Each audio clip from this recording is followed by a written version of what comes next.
¿Sabes lo que está pasando ahora mismo dentro de tu cadera mientras ves esto? Hay un músculo que casi nadie conoce, escondido bajo capas de tejido, que en este preciso instante está decidiendo si tu pelvis se mantiene nivelada o se derrumba hacia un lado con cada paso que das.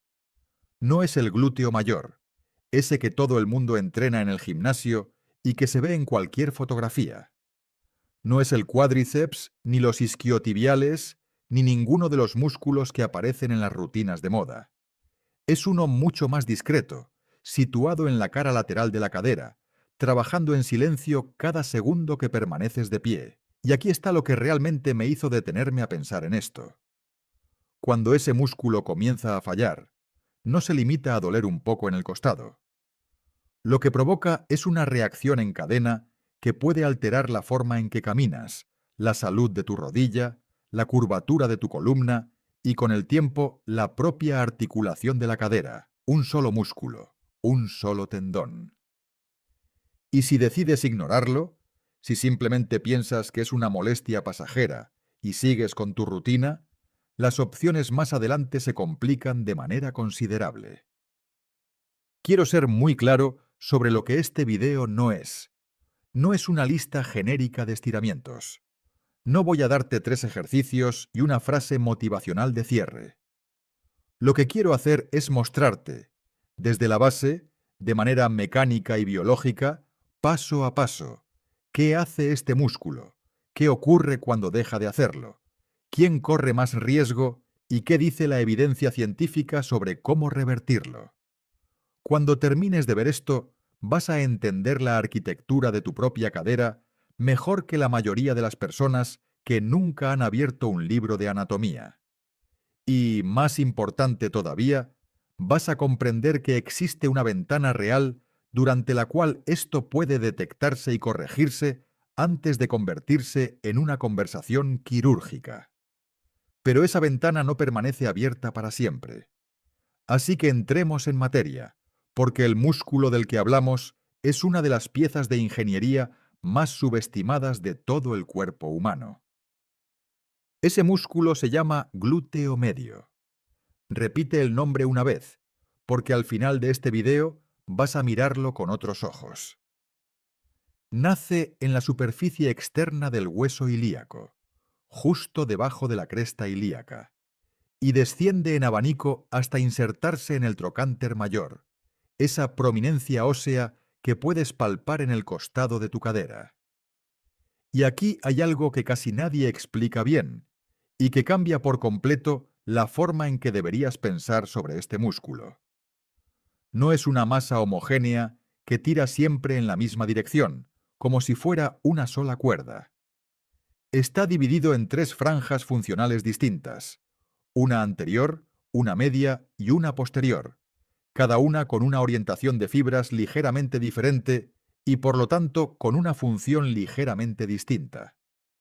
Las fibras anteriores ayudan a rotar el fémur hacia adentro y a flexionar la cadera.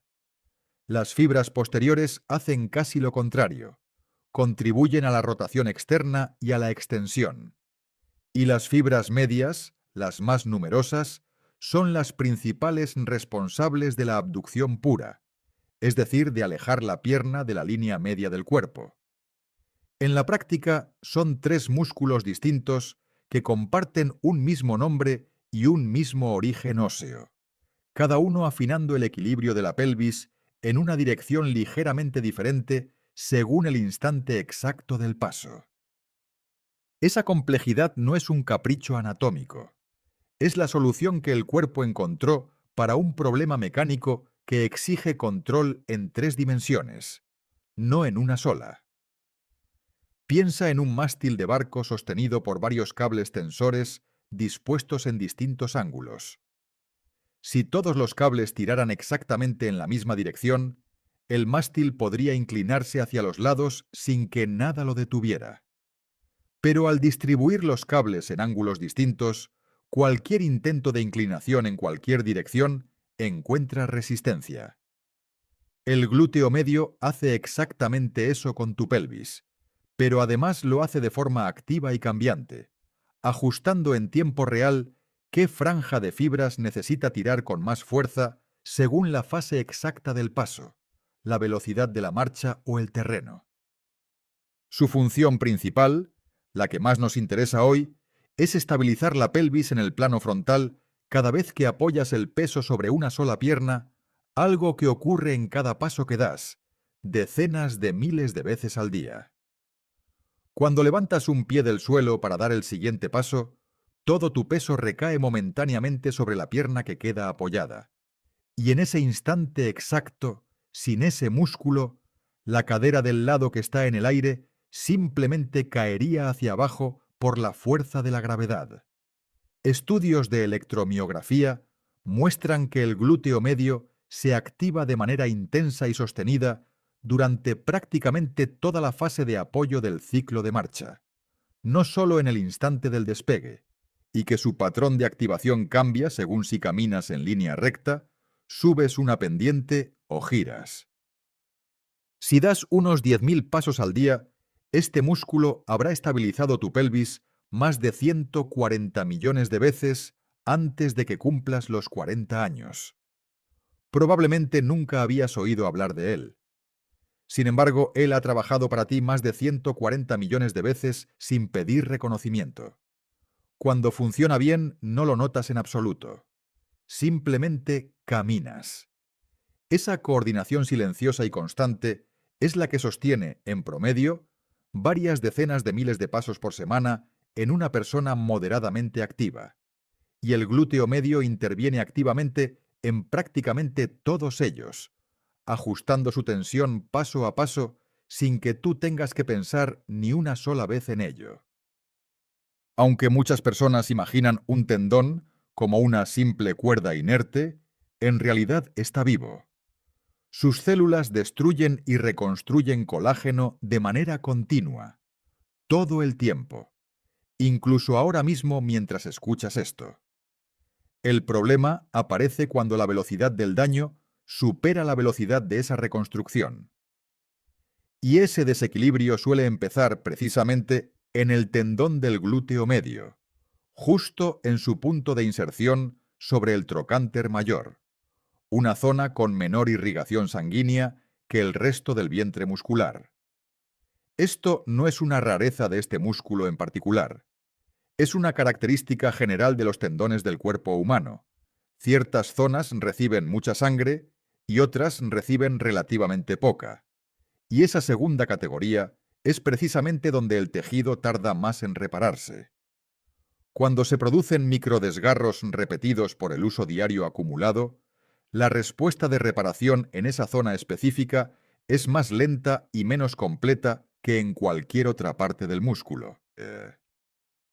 Además, en esa misma región, el tendón queda comprimido literalmente contra el hueso en ciertas posturas cotidianas que la mayoría de nosotros adoptamos sin pensarlo. Cruzar una pierna sobre la otra al sentarte o recostarte de lado sobre esa misma cadera al dormir noche tras noche presiona el tendón directamente contra el trocánter mayor, generando una fricción repetida que se suma al desgaste por el propio uso mecánico. Muchos especialistas en tendones consideran hoy que esta compresión postural es tan determinante en el origen de la lesión como la sobrecarga por el movimiento en sí. El cuadro clínico inicial es el siguiente.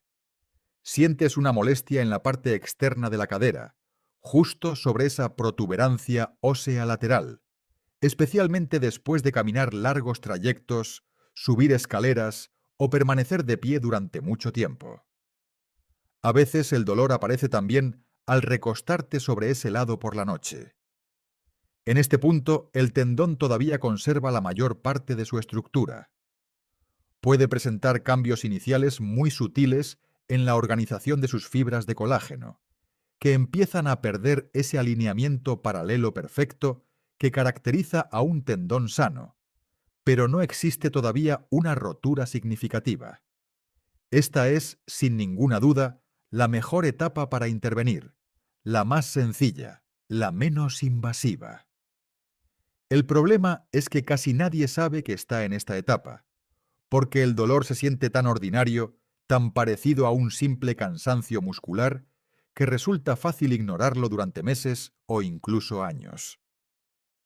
Y aquí ocurre algo que casi nunca se menciona, y que vale la pena entender bien, porque cambia por completo la forma en que deberíamos pensar sobre este tipo de lesiones. Tu cerebro no se queda esperando pacientemente a que el tendón se repare por sí solo. Empieza a reescribir tu forma de caminar de inmediato, sin pedirte permiso y sin que tú lo decidas conscientemente. El paso se acorta apenas un poco del lado afectado. El torso se inclina unos pocos grados hacia el lado de apoyo, de forma casi imperceptible.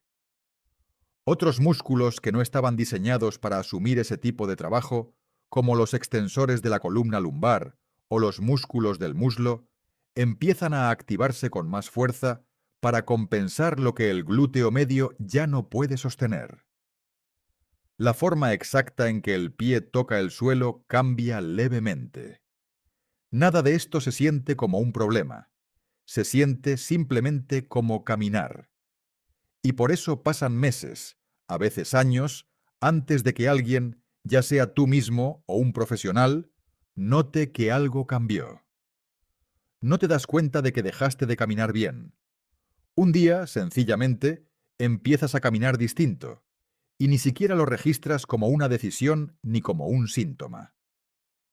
En una segunda etapa, el tendón ya no presenta solo cambios superficiales, sino desgarros parciales reales, es decir, algunas fibras se han roto mientras otras permanecen intactas y siguen soportando la carga. Aquí aparece un signo clínico clásico llamado marcha de Trendelenburg. Consiste en lo siguiente. Cuando la persona apoya el peso sobre la pierna afectada y levanta la otra del suelo, la cadera del lado que queda en el aire desciende de forma visible en lugar de mantenerse nivelada, porque el músculo ya no genera suficiente tensión para sostenerla contra la gravedad.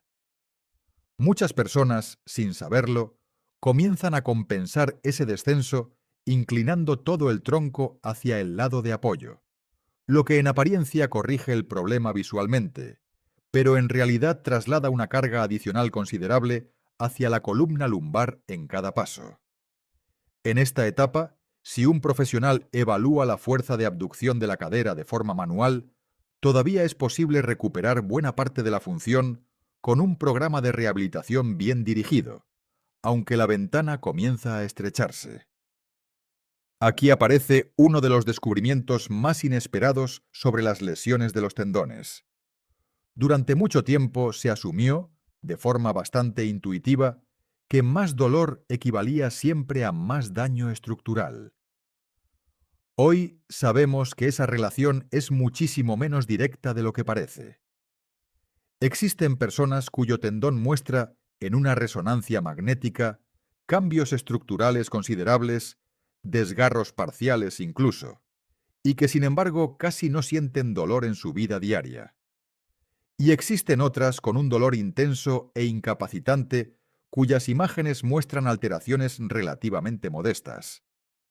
Esto ocurre porque la sensación de dolor no depende únicamente de la cantidad de tejido dañado, sino también de cómo el sistema nervioso central procesa e interpreta esa señal, y esa interpretación puede amplificarse o atenuarse por factores completamente ajenos a la estructura misma del tendón, como el nivel de estrés, la calidad del sueño o el tiempo que la persona lleva conviviendo con la molestia.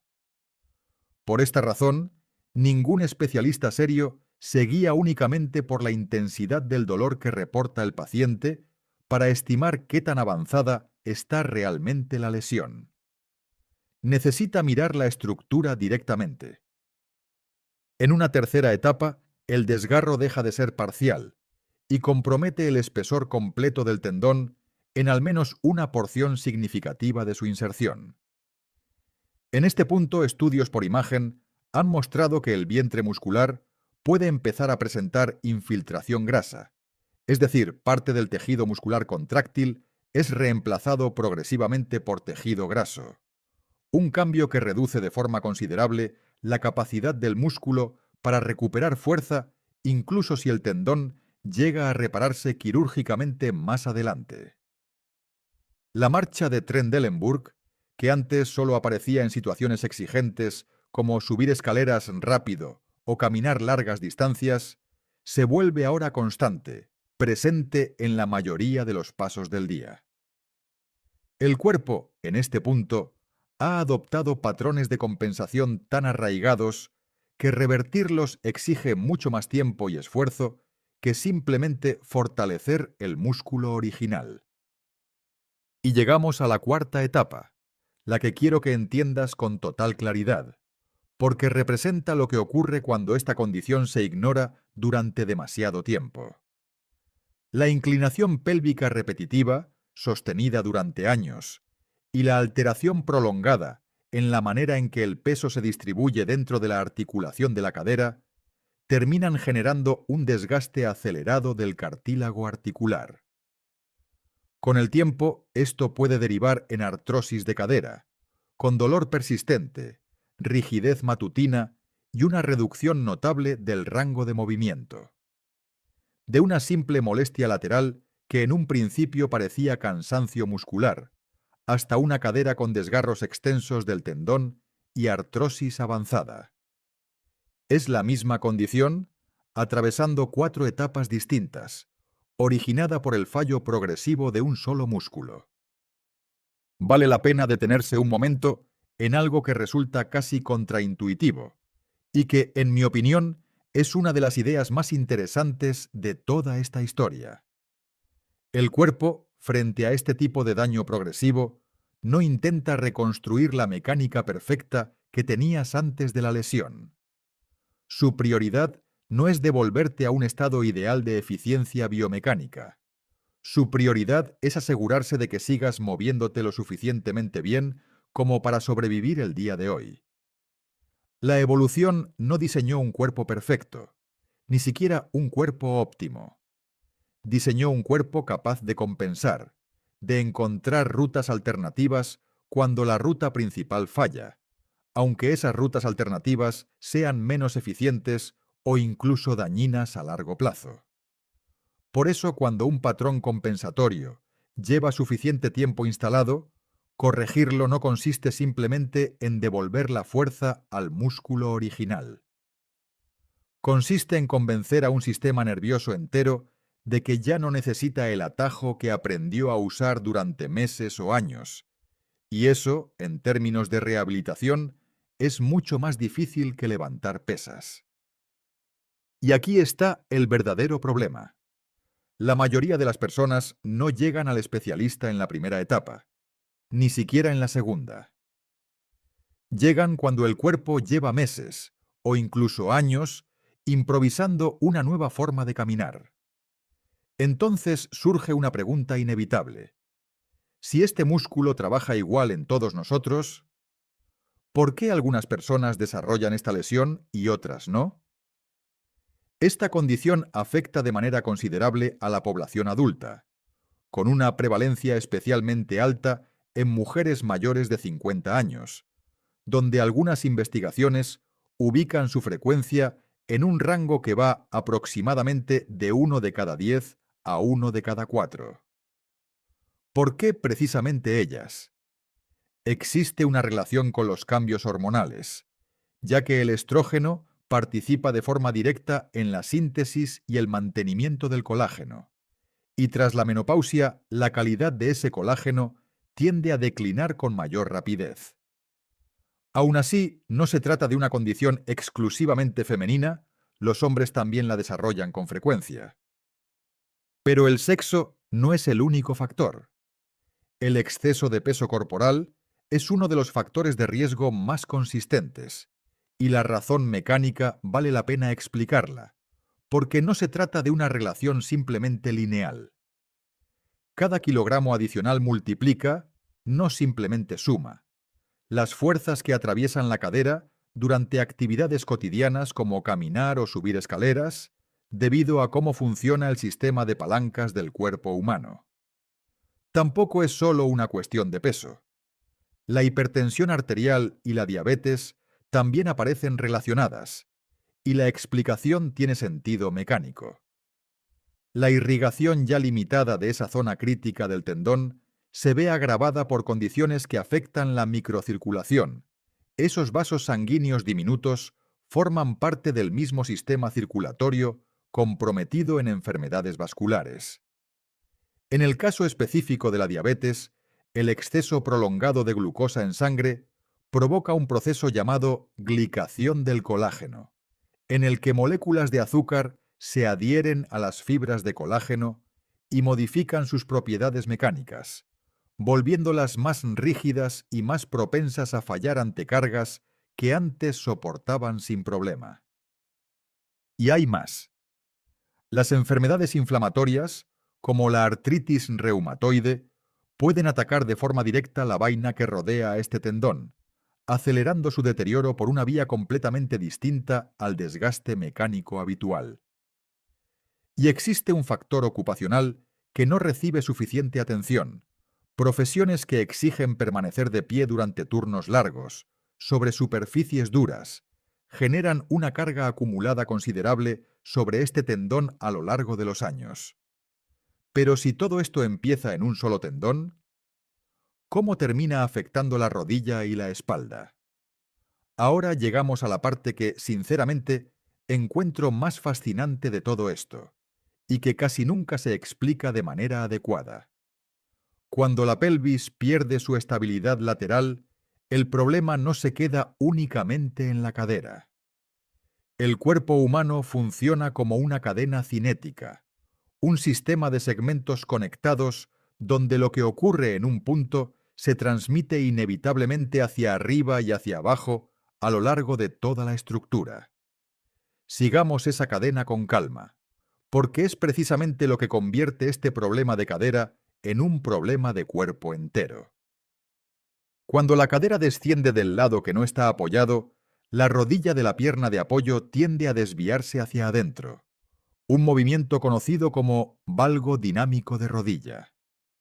Esa desviación no es un detalle menor. Incrementa de forma directa la carga sobre el compartimento interno de la rodilla, la zona donde se encuentran el ligamento cruzado anterior y buena parte del cartílago articular que más sufre con el paso de los años.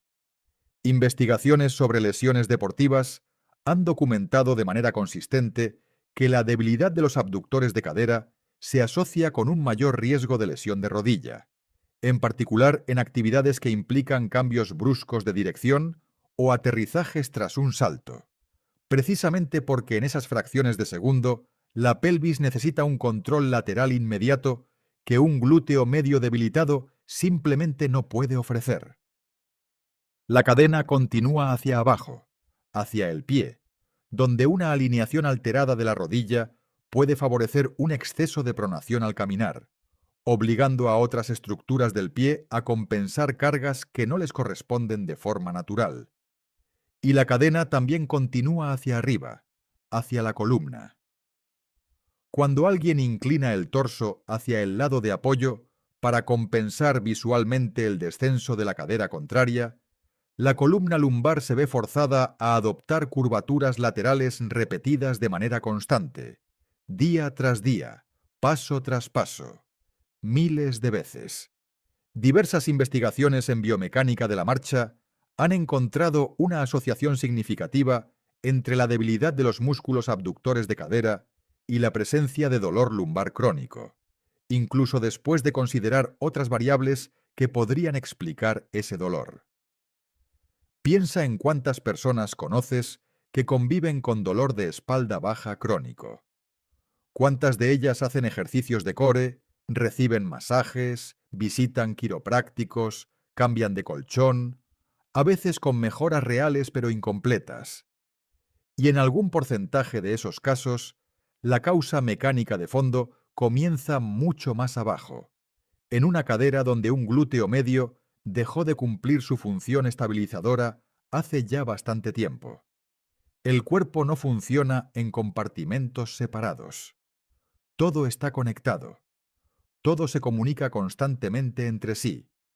Y cuando el estabilizador principal de la pelvis deja de trabajar como debería, esa conversación mecánica se distorsiona desde la cadera hacia arriba y hacia abajo por igual. Entonces, ¿qué se puede hacer realmente al respecto?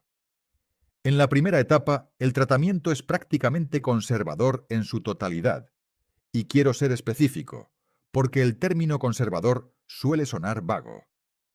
Lo primero es reducir la carga sobre el tendón mientras tiene oportunidad de estabilizarse, sin caer en el reposo absoluto, ya que los tendones necesitan cierto estímulo mecánico controlado para mantener organizadas sus fibras de colágeno. Un reposo total puede en realidad ser contraproducente.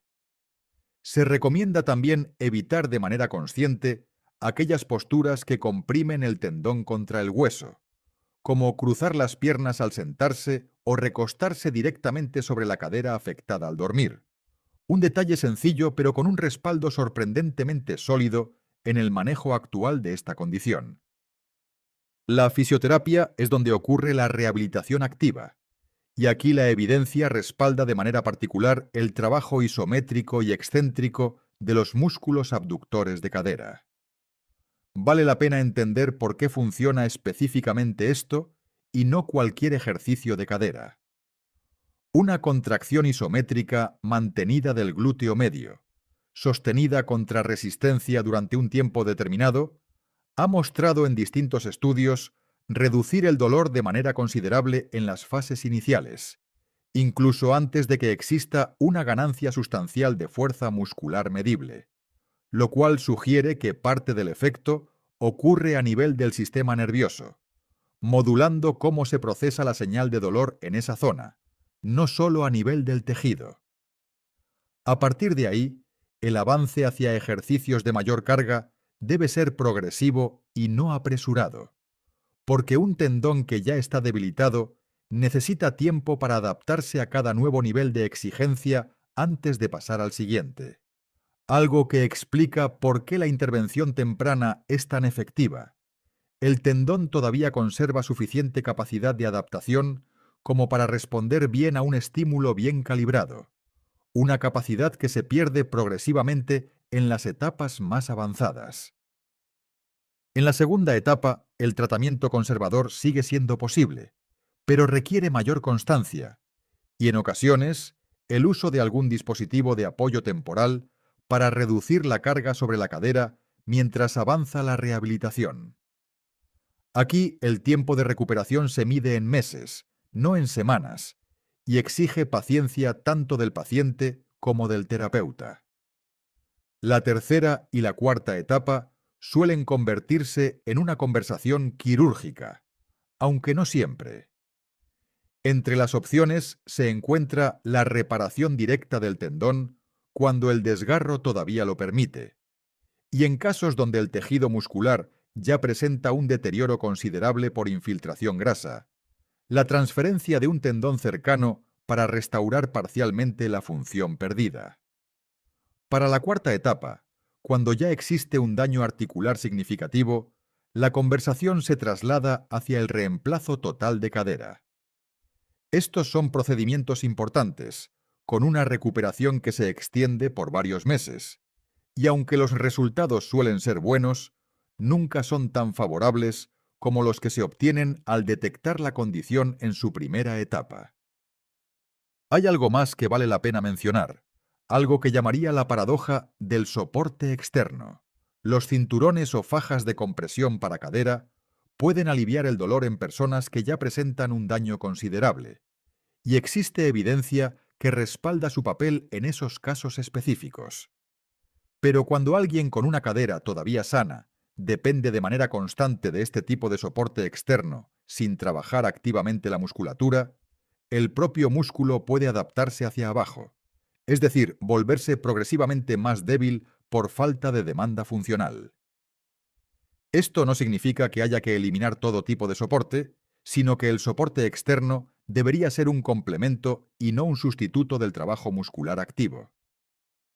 ¿Y cómo se ve la prevención en la práctica?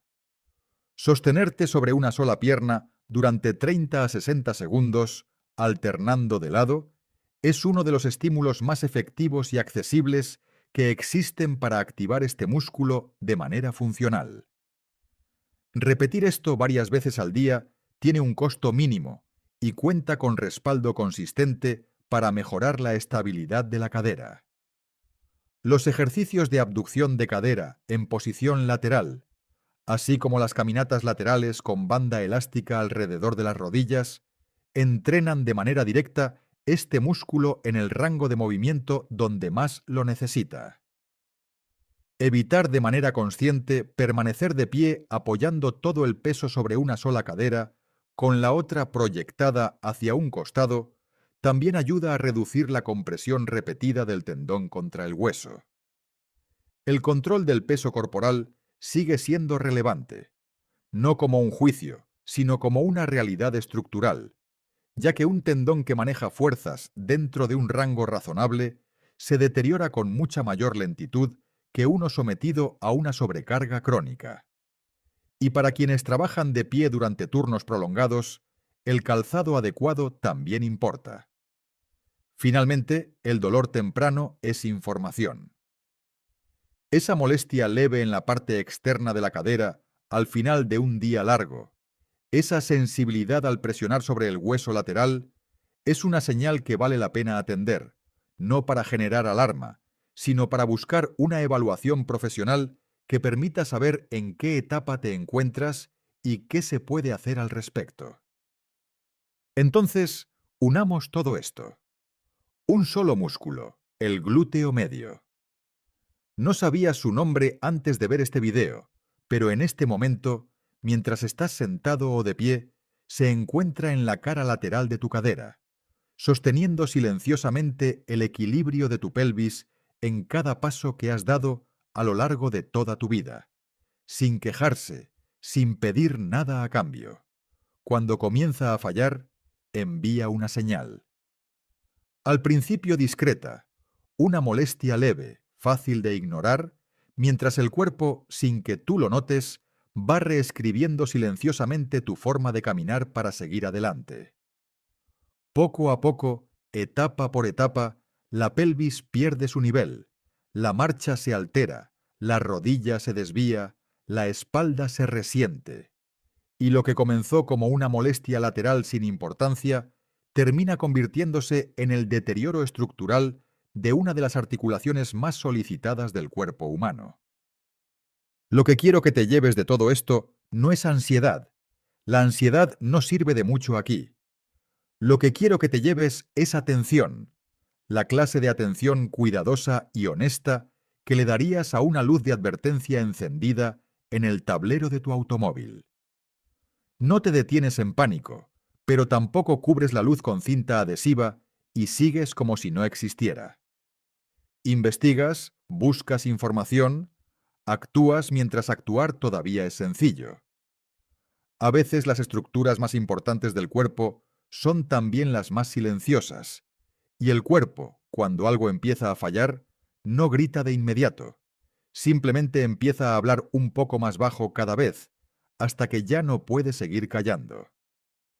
Este músculo lleva mucho tiempo hablándole a millones de personas que caminan por ahí con caderas, rodillas y espaldas adoloridas, sin saber que existe un nombre para lo que realmente les está ocurriendo, y que todavía hay una ventana abierta para atenderlo. Ahora conoces ese nombre. Ahora sabes cómo luce esa ventana y cuándo comienza a cerrarse. Ahora sabes qué le sucede a tu cadera cuando este músculo deja de cumplir su función y qué puedes hacer antes de que eso ocurra.